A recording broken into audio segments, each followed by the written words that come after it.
Of all the battles taking place in Ukraine, it's the one we know least about, and it almost certainly involves these men, Ukrainian Marine infantry trained in Britain by the Royal Marines. While Kyiv's forces are holding out against large Russian assaults in places like Avdiivka and Bakhmut, down here around the city of Kherson, there's a much smaller and more mysterious operation underway. A push, albeit a small one, southwards towards Crimea, the occupied peninsula that Vladimir Putin prizes the most. The Russians captured Kherson at the start of the war, but in November last year, Russia's defense minister Sergei Shoigu announced they were withdrawing, and around 30,000 Russian troops crossed to the western bank of the Dnieper River, from where they've continued to shell the city. Ukrainian forces have made repeated forays across, seizing small islands and carrying out hit-and-run attacks, but what's underway now seems at least to be far more substantial.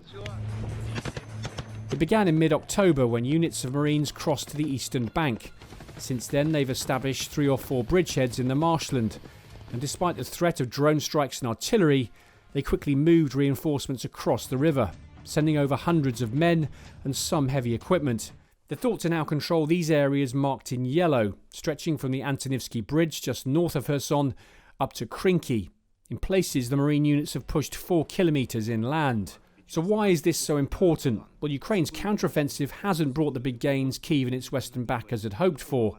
Even the country's commander-in-chief, Valery Zaluzhny, has called it a stalemate. There's a growing feeling Kyiv's decided it's now time to consolidate, defend and rearm until the time is right to try again. So are these bridgeheads near Kherson the start of a move south, or a feint to pull forces away from other fights? The Russians have been forced to redeploy units from elsewhere, including Orokhiv and Avdiivka, to reinforce their defences along the Dnieper.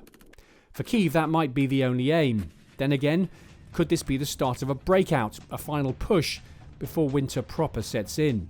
Western officials say it's not clear how much heavy armour the Ukrainians have managed to move across, but on an increasingly frozen front line, for Kyiv what's happening here is a glint of hope. A successful amphibious landing, the most difficult and dangerous of military operations, and one the Russians so far have been unable to repel. Simon Newton, Forces News.